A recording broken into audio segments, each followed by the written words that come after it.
العالمین والصلاة والسلام علی سید المرسلین اما بعد فاعوذ باللہ من الشیطان الرجیم بسم اللہ الرحمن الرحیم۔ ہماری کسی بھی ویڈیو میں کوئی بھی ایک لفظ بھی آپ ایسا نہ پائیں گے جو اللہ تعالیٰ کے حکم اور اس کے نبی اکرم صلی اللہ علیہ وآلہ وسلم کی تعلیمات سے ہٹ کر ہو۔ آپ سے گزارش ہے ہمارے ان ویڈیوز کو آخر تک دھیان سے سنیں، یقیناً آپ کی زندگی بدل جائے گی۔ حضور نبی رؤوف رحیم صلی اللہ علیہ وآلہ وسلم کی اپنی ذات، اپنی صفات حمیدہ کے باعث خود بھی بڑی محترم اور معظم تھی۔ خواہ مخواہ دل حضور صلی اللہ علیہ وآلہ وسلم سے پیار کرنے پر اور حضور صلی اللہ علیہ وآلہ وسلم کی تعظیم بجا لانے پر مجبور ہوتے تھے۔ پھر حضور صلی اللہ علیہ وآلہ وسلم کو اپنے محترم چچا حضرت ابو طالب اور سارے خاندان بنو ہاشم اور بنو مطلب کی اس معاملہ میں تائید حاصل تھی۔ کسی کو جرأت نہیں ہوتی تھی کہ حضور صلی اللہ علیہ وآلہ وسلم پر حملہ آور ہو سکے، ورنہ جوانان بنی ہاشم اور مطلب کی شمشیریں حضور صلی اللہ علیہ وآلہ وسلم کے دفاع میں بے نیام ہو جاتی۔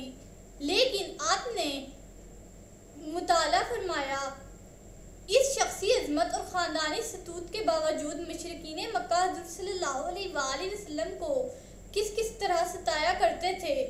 طعن و تشنیع کے سارے تیر جو ان کی ترکش میں تھے ان کو وہ بے رحمی سے استعمال کرتے تھے، جھوٹے الزامات اور بہتانوں کی بارش کرتے تھے، راستہ میں کانٹے بچھایا کرتے تھے، اپنے گھروں کا کوڑا کرکٹ حضور صلی اللہ علیہ وآلہ وسلم کے صحن میں پھینک دیا کرتے تھے، غلاظتیں اٹھا کر در اقدس پر ڈھیر کر دیا کرتے تھے، نماز بھی سکون اور اطمینان سے پڑھنے کی فرصت نہیں دیتے تھے۔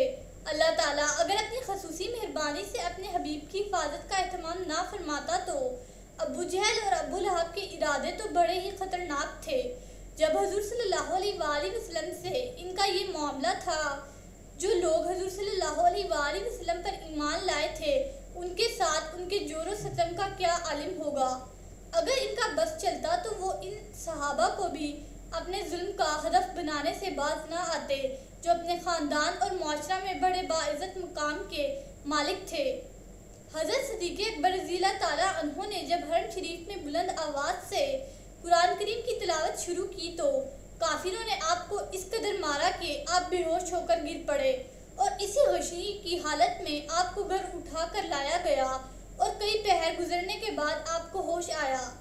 یہ اس ابو بکر کے ساتھ ان کی دستے درازی تھی جو مکہ کا ایک با اثر بارسوخ اور مقبول تاجر تھا اور اپنے قبیلہ بنی تیم کا سردار تھا۔ حضرت عثمان رضی اللہ تعالیٰ عنہ بھی قبیلہ بنو امیہ کے معزز رکن تھے۔ جب حضرت صدیق اکبر رضی اللہ تعالیٰ عنہ کی کوشش سے وہ مشرف بسلام ہوئے تو ان کا چچا ان کو کچے چمڑے میں لپیٹ کر اور اسے رسی میں باندھ کر دھوپ میں ڈال دیا کرتا تھا۔ کچے چمڑے کی بدبو، اس پر ارد کی دھوپ، آپ حضرت عثمان رضی اللہ تعالیٰ عنہ کی تکلیف کا اندازہ لگا سکتے ہیں۔ بسم اللہ الرحمن الرحیم۔ صلی اللہ علی حبیبہ سیدنا محمد وآلہ وصحبہ وسلم۔ اس درود پاک کے بے شمار فوائد ہیں۔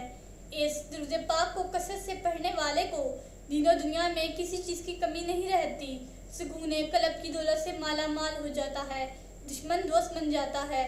اگر کوئی چاہے دل کی کدورت، کینہ، دل کا میل، بغض، حسد اور اخلاق رذیلہ دور ہو جائیں تو اس درود پاک کو کثرت سے پڑھیے۔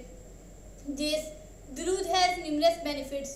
There is no lack of anything in the religion and a word for reciters. Peace becomes rich with the wealth of the heart, and enemy becomes a friend. If anyone wants the darkness of heart, malice, anger, jealousy, dirt of heart, and ethical behavior get away, so recite this درود frequently.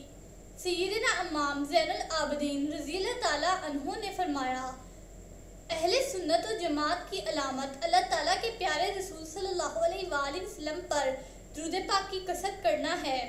سیدنا امام جعفر صادق رضی اللہ تعالیٰ عنہ کا فرمان الہی ہے کہ جب جمعرات کا دن آتا ہے تو عصر کے وقت اللہ تعالیٰ آسمان سے فرشتے زمین پر اتارتا ہے، ان کے پاس چاندنی کے ورق اور سونے کے قلم ہوتے ہیں۔ جمعرات کی عصر سے لے کر جمعہ کے دن غروب و آفتاب تک زمین پر رہتے ہیں اور وہ نبی اکرم شفیع اعظم صلی اللہ علیہ وآلہ وسلم پر درود پاک پڑھنے والوں کا درود پاک لکھتے ہیں۔ سیدنا امام شافعی رضی اللہ تعالیٰ عنہ نے فرمایا، میں اس چیز کو محبوب رکھتا ہوں کہ انسان ہر حال میں درود پاک کی کثرت کرے۔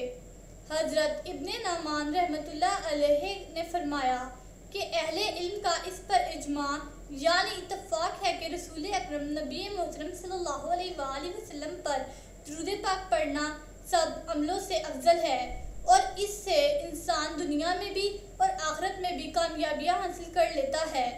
حضرت علامہ حلیمی رحمۃ اللہ علیہ نے فرمایا کہ رسول اللہ صلی اللہ علیہ وآلہ وسلم کی تعظیم کرنا یہ ایمان کا راستہ ہے اور یہ بھی مسلم کی تعظیم کا درجہ محبت سے بھی بالا تر ہے، لہٰذا ہم پر لازم ہے کہ جیسے غلام اپنے آقا کی یا بیٹا اپنے باپ کی تعظیم و توقیر کرتا ہے، اس سے بھی بدرجہ زیادہ سرور عالم صلی اللہ علیہ وآلہ وسلم کی تعظیم و توقیر کرے۔ پھر اس کے بعد آپ نے آیات و احادیث مبارکہ اور صحابہ کرام رضی اللہ تعالیٰ عنہ کے طریقے ذکر فرمائے جو کہ سرکار دو عالم صلی اللہ علیہ وآلہ وسلم کی کمال تعظیم و توقیر پر دلالت کرتے ہیں، اور فرمایا یہ ان حضرات کا حصہ تھا جو سر کی آنکھوں سے حضور صلی اللہ علیہ وآلہ وسلم کا مشاہدہ کرتے تھے، اور آج تعظیم و توقیر کے طریق میں یہ بھی ہے کہ جب حضور صلی اللہ علیہ وآلہ وسلم کا ذکر پاک جاری ہو تو ہم صلاۃ و سلام پڑھیں۔ پھر فرمایا کہ اللہ تعالیٰ بھی درود بھیجتا ہے اور اللہ تعالیٰ کے فرشتے بھی، حالانکہ فرشتے شریعت مطہرہ کے پابند نہیں ہیں تو وہ درود پاک پڑھ کر اللہ تعالیٰ کا قرب حاصل کرتے ہیں، لہٰذا ہم ان فرشتوں سے زیادہ اولا احرا اخلاق ہیں کہ درود پاک پڑھیں اور قرب حاصل کریں۔ سیرت النبی صلی اللہ علیہ وآلہ وسلم کا یہ سلسلہ جاری رہے گا۔ حضرت محمد خاتم النبیین صلی اللہ علیہ وآلہ وسلم کی حیات طیبہ کا ہر ایک پہلو بیان کیا جائے گا۔ آپ سے گزارش ہے ہماری ان ویڈیوز کو دیکھتے رہیے۔ اللہ تعالیٰ ہمارا اور آپ کا حامی و ناصر ہو۔ شکریہ۔